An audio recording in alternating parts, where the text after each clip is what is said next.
At the bottom of each module, you'll find a link to something called Additional Resources.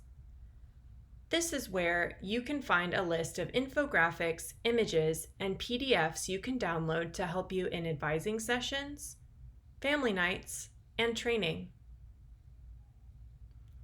Clicking on the resource name will open it in a new browser, which you can then save to your bookmarks.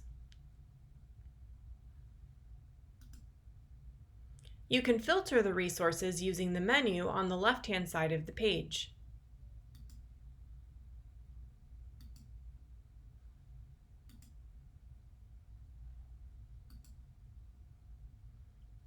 You can also search through the resources by typing a search term into the box at the top of the screen.